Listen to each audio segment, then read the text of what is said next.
These kids who grew up in front of the movie lens were now picking up the camera themselves, ready to turn family film to an art form.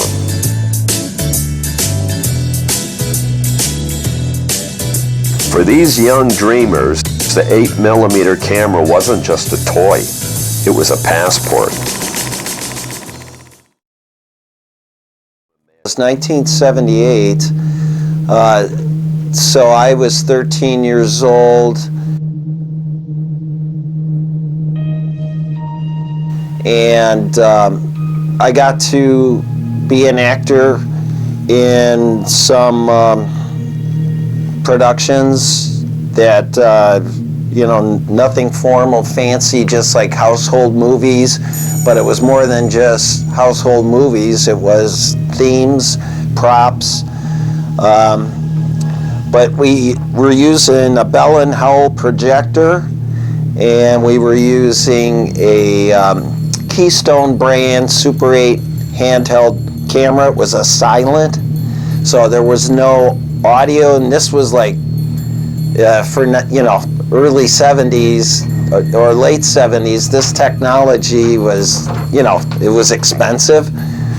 Yeah, it's very similar to this right here, and you would have a pistol grip, you would have an ability to adjust, you would watch and record the silent movie.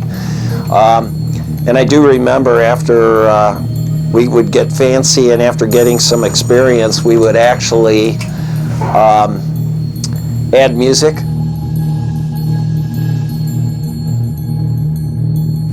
So it'd be silent, we'd be watching it like a silent movie, but there would be music added, and that was a different dimension.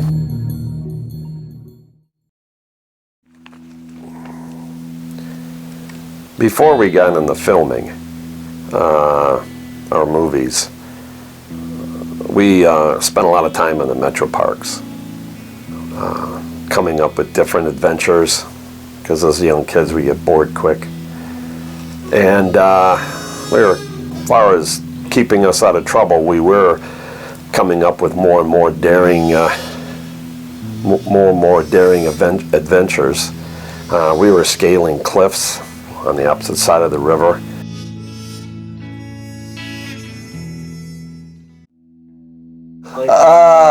Yeah, there was a substation, I think, and it was protected by fencing, and we were stupid. I mean, there's high voltage in there, I think, at least 480 volt, three-phase, and dude, that can arc. If you get within 3 inches, you're toast. That was why we were dumb to trespass. I mean, obviously, they don't want you to do this because they don't want anybody to die or get maimed, so. People have died off those cliffs, trying to scale them. Oh my gosh, yeah. The one excursion, we used the metro parks a lot because we liked nature. We were fishermen. We would sometimes hike to get to our fishing spot. Sometimes the hike involved bikes, and we would tie our fishing rods to the bikes and have our gear and pack food and have inner tube repair kits in case you get a flat tire, because we were often 10, 15 miles from home. One of our trips took us out to Hinckley, Ohio, starting at West 140th Street in Cleveland, west side of Cleveland. But yeah, some of the things we did were kind of crazy, like believing we could scale down from the side of the Fairview Bridge all the way down to the river, and it was a steep bank, and there were fences and do not trespass, illegal, and hop the fence and try to do stuff like that. And we have this terrible rope that was frayed and couldn't hold the weight of one of us, but we were lowering each other down, and it caught the attention of the rangers, I remember, and we were in big trouble.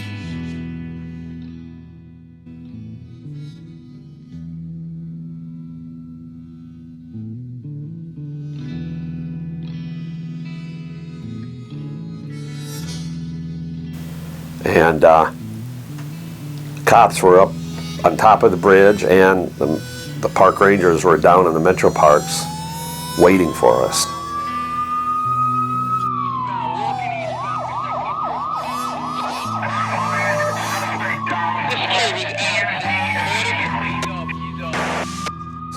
I mean, we heard the walkie-talkies as we were climbing down.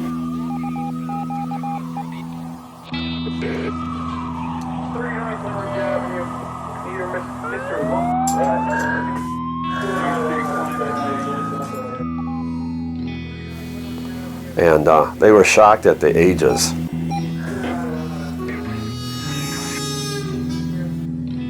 Somebody must have saw us go down or climb down underneath the bridge, and they called the authorities.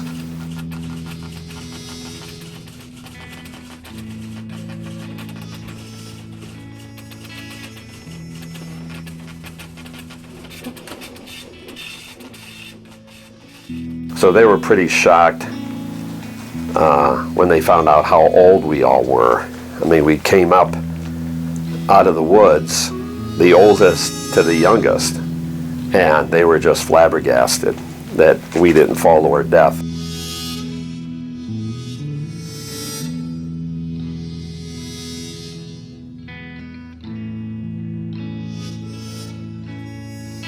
And they were surprised.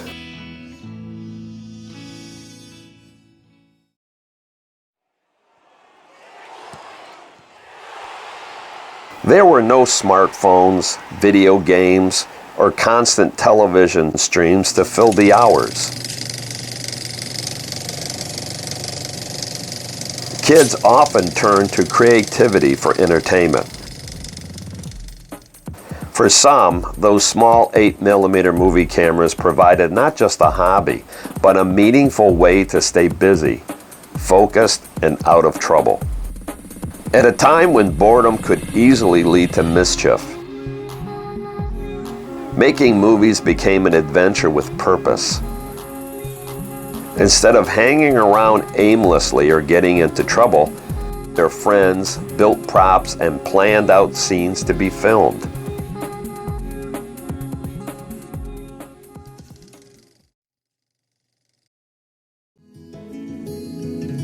And then we eventually got into filmmaking, which was a lot more tamer. We didn't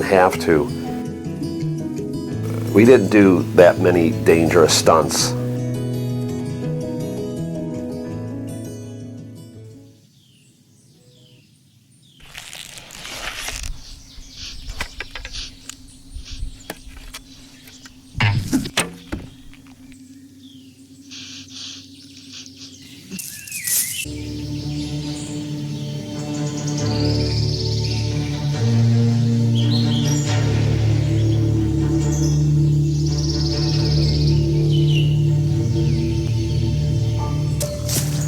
I mean, our focus was on making a movie more than what can we accomplish next,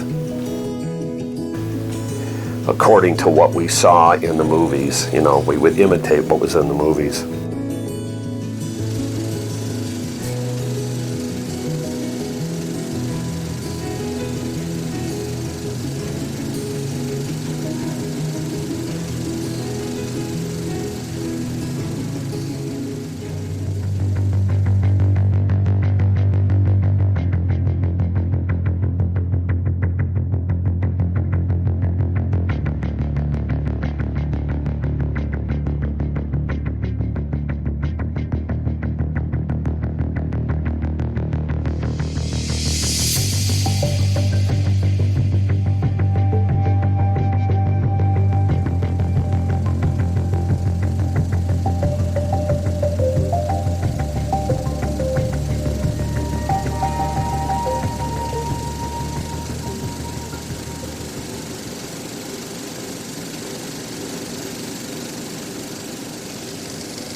A Saturday afternoon could be completely consumed by the process of filmmaking.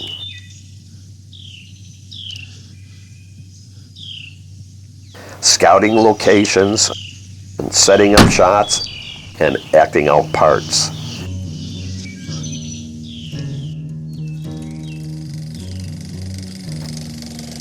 The excitement of production day kept kids engaged, laughing, collaborating from morning till dusk. Filmmaking wasn't just fun, it was an education in disguise. Without realizing it, kids were learning storytelling, leadership, teamwork, and problem solving. They had to plan a beginning, a middle, and an end. Organize who would do what and think about costumes, lighting, and special effects. Everyone had a role: director, actor, cameraman. 8mm movie camera also built strong social bonds. Kids who might have drifted into trouble instead found camaraderie in a shared creative mission.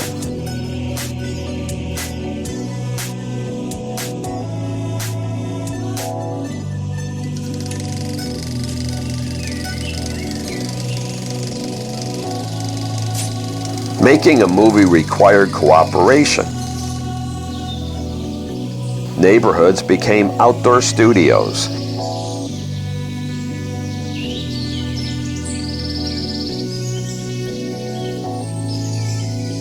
And even the most reserved kids found confidence when the camera started rolling.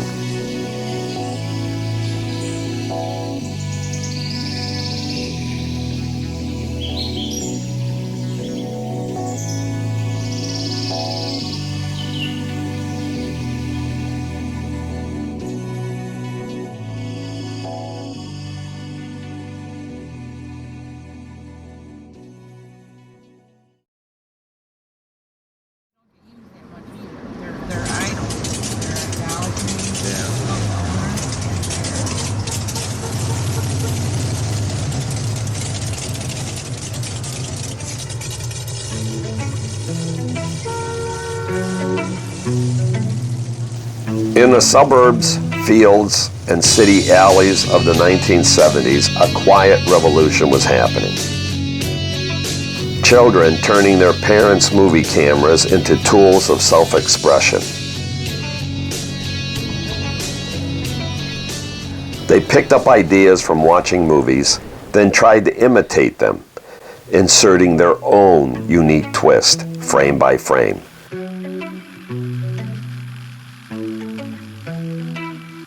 Every flicker of film was a declaration: we can make movies too. Kids weren't just copying Hollywood, they were responding to it. With a roll of film and a borrowed camera, they found it.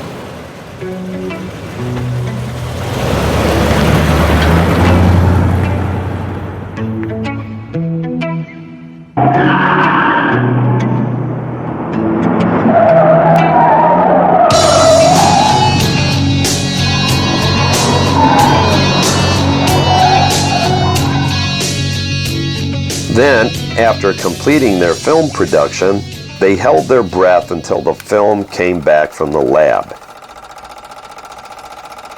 Unlike today, where some can instantly see the results of their efforts, these early filmmakers had to wait up to a week as the film was sent away to a Kodak lab for processing. Cartridges, film reels, receipts from the photo labs, they waited anxiously.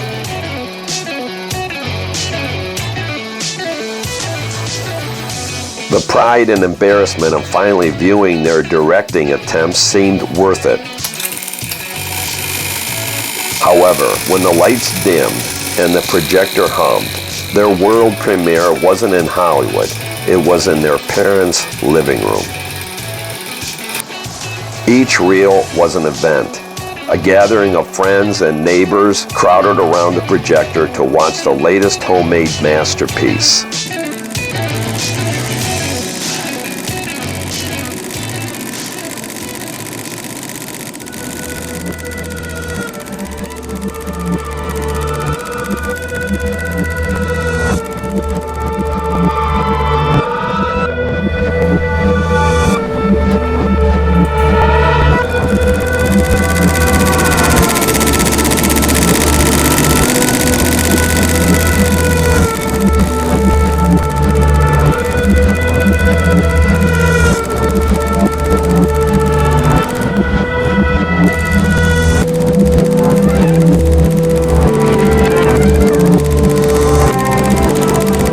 smell of hot film, along with the soundtrack playing in the background on a cassette player, it was the feeling of discovery.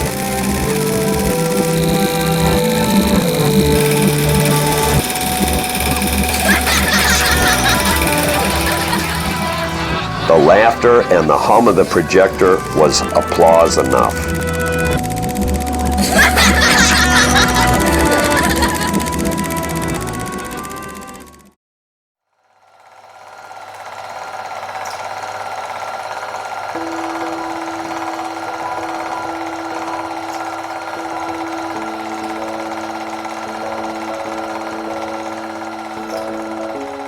Our early films had no plot at first. We would film our families, pets, friends, anything we considered interesting.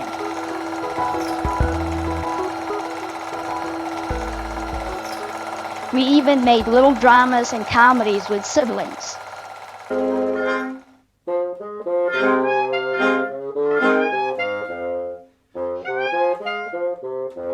Some of our films had very poor lighting, and at times the subject would be out of focus.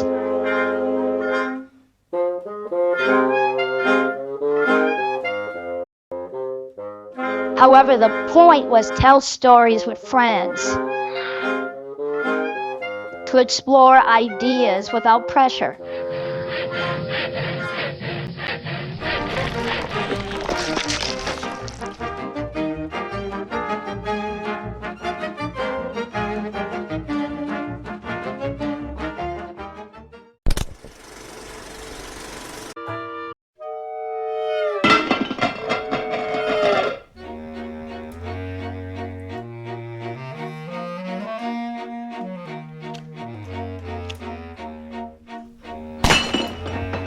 However, every roll of film was a chance to invent something new.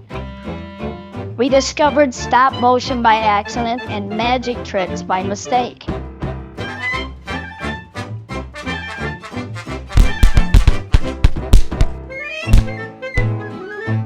It wasn't about perfection. It was about freedom.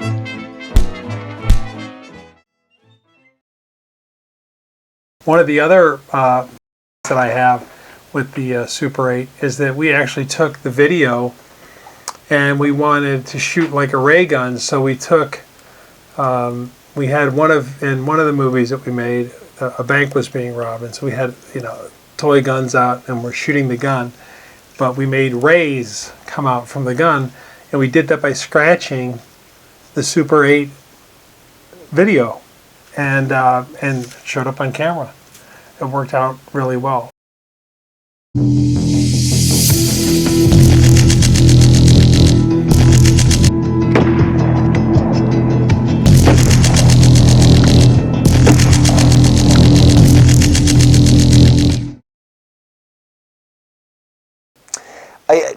There was using props and finding backgrounds and places.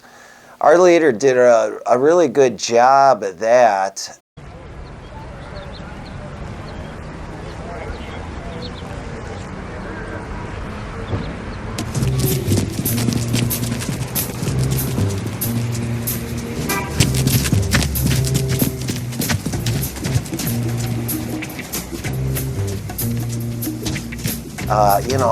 Finding a staircase and what's a fire escape, and what you could do with the camera underneath the fire escape and on top of the building looking down on the fire escape. I mean, and the fact that it was private, nobody was around. That was an example of an awesome, prop, buildings and structures in our neighborhood and in the city. Like I mentioned, the metro parks, rivers, trees, hills, valleys.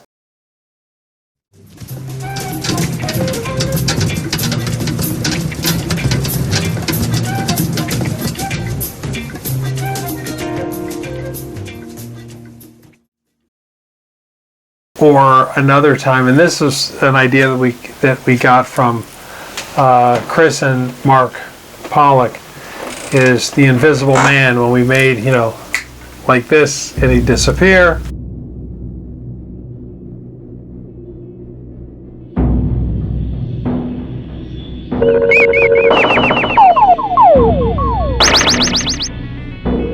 And of course, you'd stop the video camera, we'd hold it real still because we didn't have a tripod.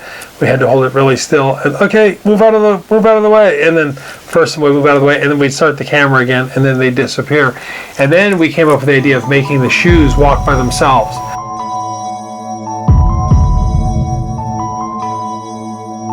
So we put the shoes down, snapped a quick shot, then put stones underneath each one of the shoes so it looked like the shoes were walking. But it was really just a series of quick little shots. And so you worked with what you had. We didn't have a whole lot of technology back then, but that's what I think what made it great is you learn to work with what you have and be more resourceful. And I also think too, as you see, like what I see with the younger generation, because there's so much more technology available, they tend to get obsessive over like perfection, and I think it's like analysis to paralysis. You know, I think that's one of the advantages that we had, is that it was hard to get, you know, too caught up on the sound because we didn't have any sound, or you know, even like the lighting. The lighting was important, but you're just going off of natural sunlight. We just didn't have. It wasn't that sophisticated, you know. Those silent Super 8 movies was, you would have to stop and then you would have to resume and then stop and resume. Like if you're acting out, if you're doing a short movie or play, you would have to try to conserve film because the camera would have a film packet in it. And I think you had 3 hours and 8 minutes, or 3 hours of 3 minutes and 8 seconds, or 3 minutes and 18 seconds of footage you could take, and then when it was expired, then you would remove it and get on your bike and ride up to a little Kodak shack that was on Puritas Avenue by Amy Joy Donuts, is what I remember.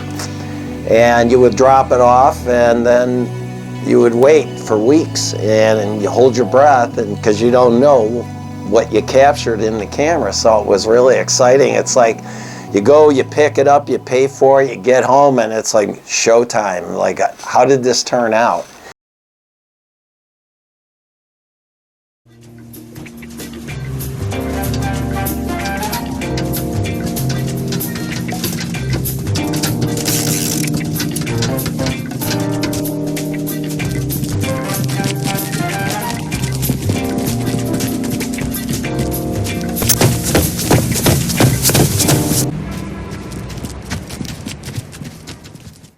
I gotta admit that, you know, I regret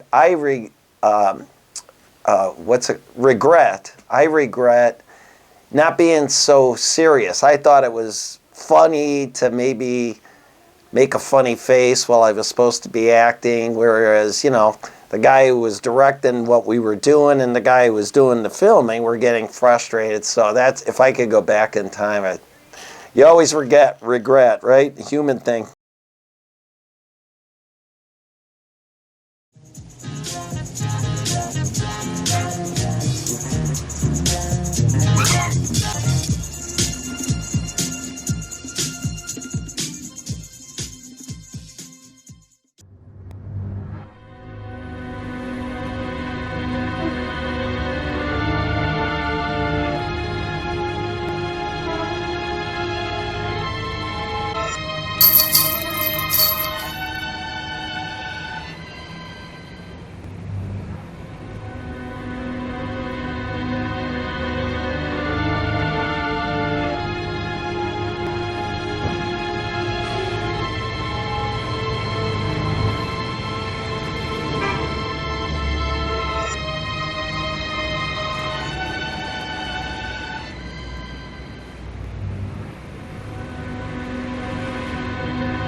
what comes to mind is we got up really early. It used to be Gunnings Field, and now it's been changed. I think they changed the name, and I think it's all baseball parks. But late 70s, we would get up because we didn't want people walking their dogs. We didn't want to draw attention of maybe a police officer. What are you kids doing? What equipment do you have? Is that a gun? Oh, it's a camera.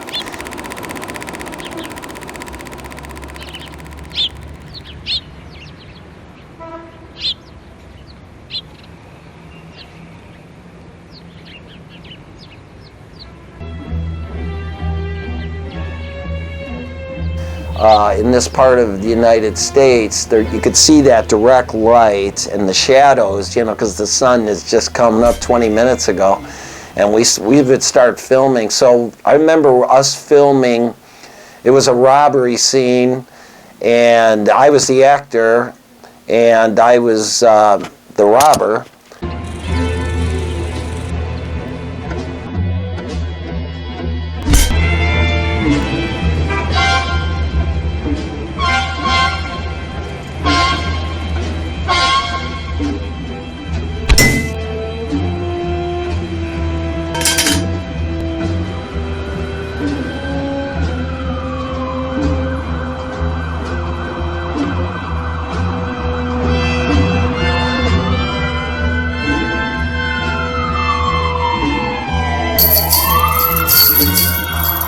And I was trying to flee before, I robbed a guy, violent robbery. It was a serious production we were doing, mimicking a movie of a cop looking for bad guys.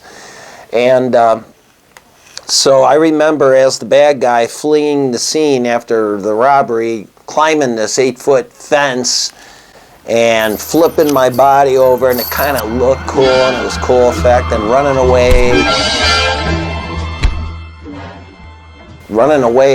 there's, probably 1,000 feet to get to the interstate, and it was a cool effect that the camera guy said, just keep running, run as far as you can, as fast as you can. It was like a fade out almost. So that was one scene, it being so early in the morning. Yeah. So we had friends that lived in the Lewis Road area, right along the edge of the metro parks, and we used to ride horses with them all the time.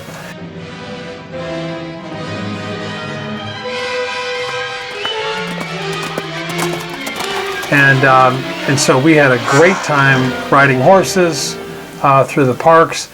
And then I thought the one day, because we were up by the Cedar Point Hill, and I thought, boy, this is really high. It made me a little bit nervous. But then I thought, gosh, we're going to film this movie on Bigfoot. We were going to make a Bigfoot movie. And we wanted Bigfoot to attack this guy and throw him off the cliff. That was the plan in the movie.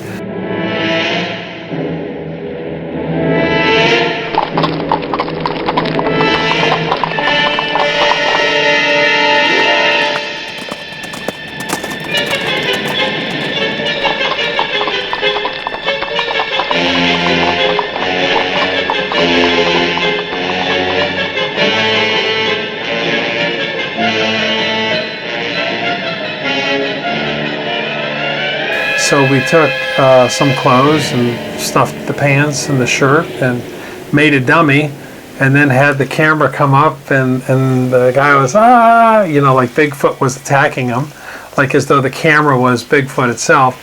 And then we threw the dummy off the cliff.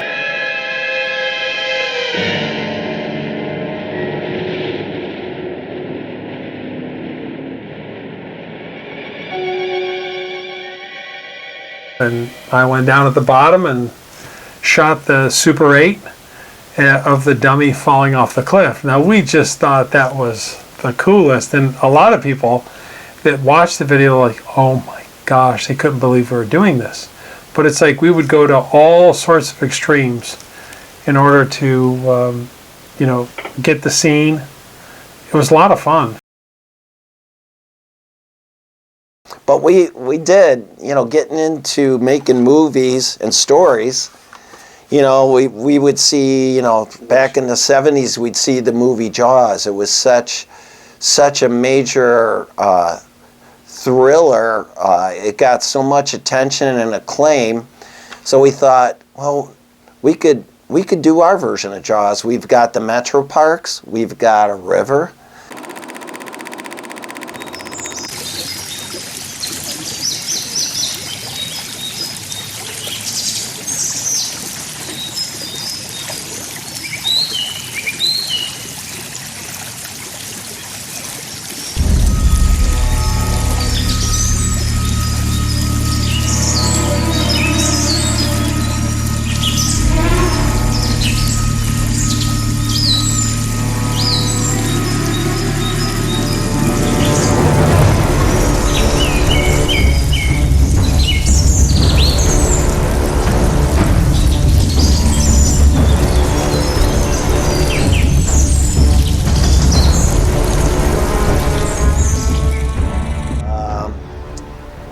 We can build props. I mean, we did. We built our version of a mechanical shark, which was used in the real production. We actually made a fin that we could skate through the water and edit so it looked like there was a dorsal fin of a shark.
It was really creative, actually.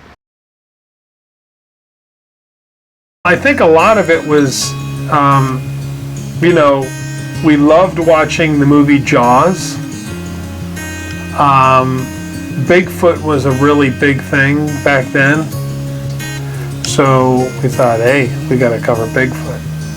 Superman was a great movie. So whenever we could get people to fly or do anything that was extreme, that was a part of the humor too. So if we could include horses and mini bikes and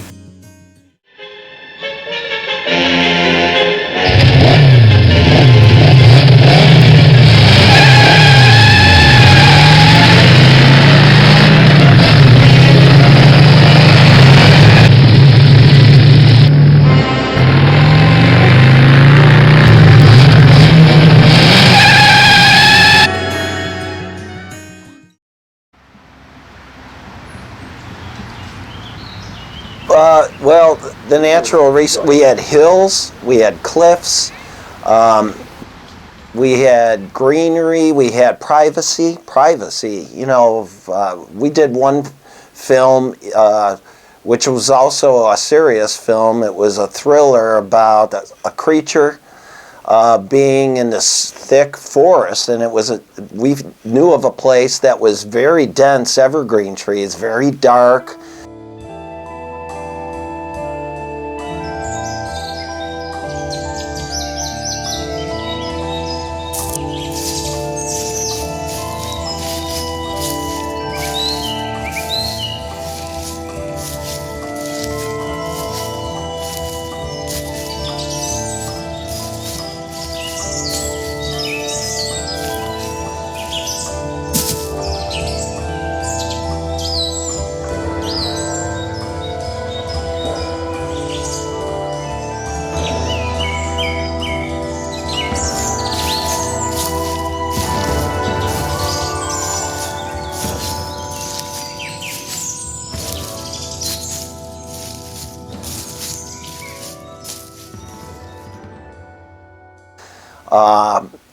Easy to film because of the nature of the tree line being above, so you could see our activity, but it's dark and kind of a spooky place.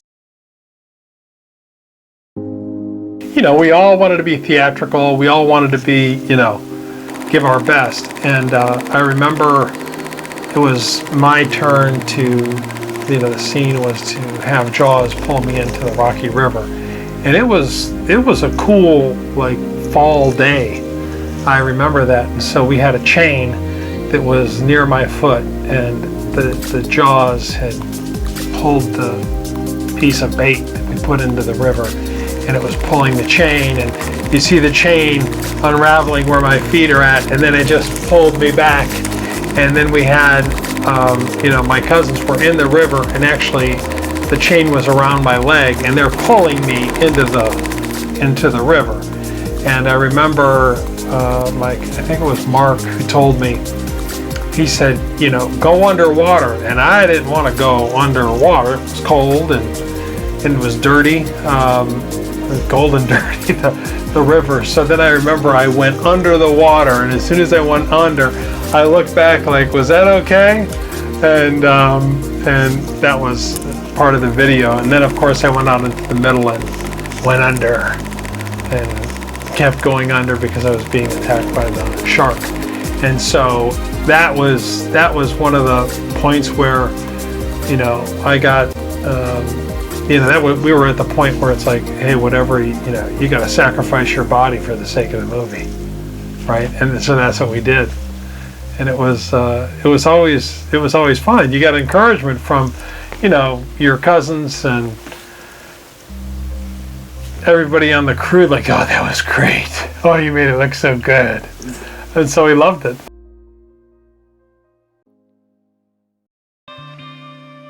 Because we tended to draw the attention of the neighborhood, and we always needed props. So we needed, you know, a staircase, or we needed a room. Maybe that had a bar in it. Or we needed a car that we could maybe stand on or put props on. And we would actually get neighborhoods and friends and family to be actors and actresses.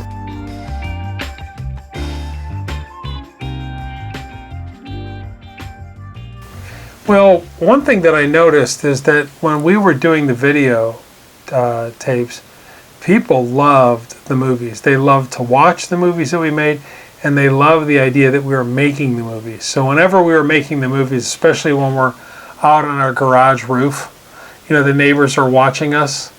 You know, we were making Superman, and we had my brother flying in the sky.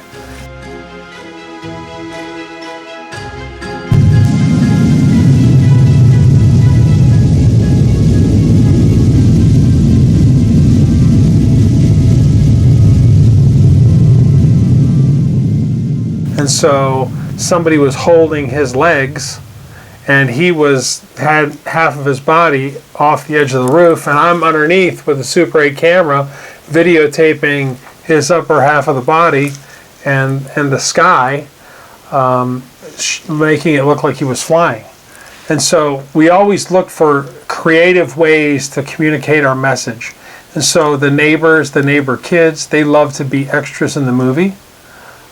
So we got a lot of attention with that. And then even now, when I see a lot of friends that we grew up with, that's what they bring up. Remember when we made the movies? So it was a great way to get attention from, you know, we generate a lot of attention and a lot of relationships with people in the neighborhood, other kids in the neighborhood, even the parents. They loved watching the movies when we were done.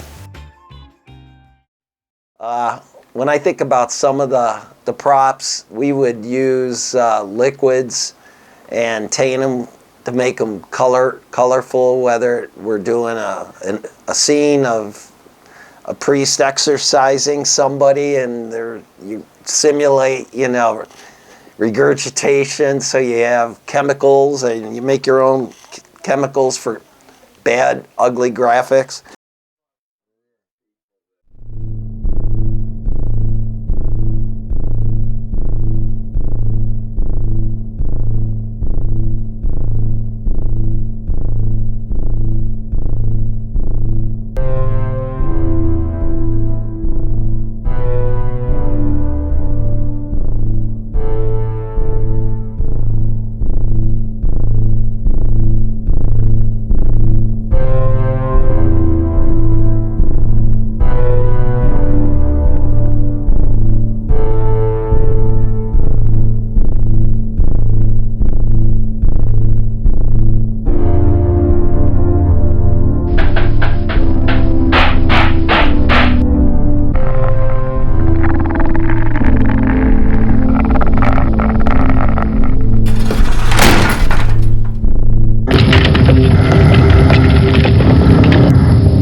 in these flicks, and it pulled them in, and then they got sort of, it was a hobby, and it was enjoyment. It was an expensive hobby because, you know, your projector breaks the lens and it's $75 back in 1980 to repair. That's a lot of cash. And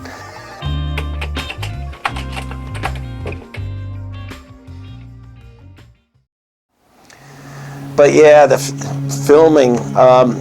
One thing I remember is the camera operator. I talked to him recently, and we coincidentally talked about our filming days.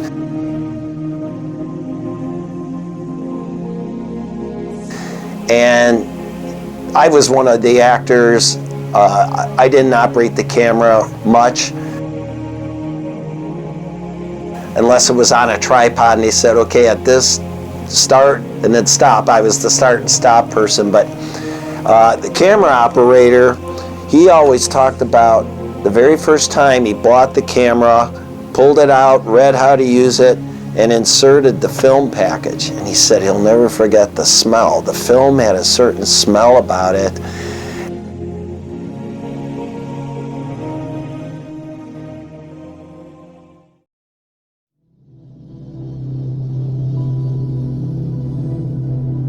For those kids living in the 1970s, 8mm movie making wasn't just play. It was the first taste of authorship, storytelling, and cinematic wonder.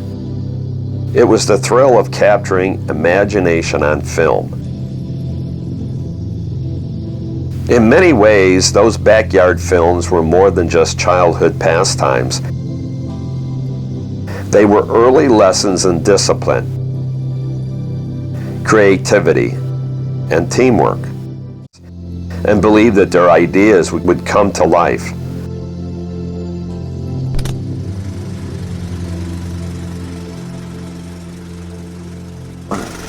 So yeah, I mean, it was a very big part of my life. You know, it was before I got serious with high school, and then, you know, when you get in high school and you're in sports, you have less time.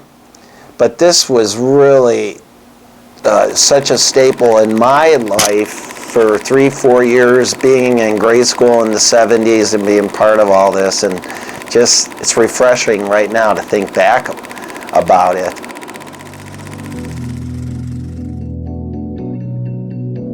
Some of those kids seen in those 8mm movies went on to become artists, judges, mayors.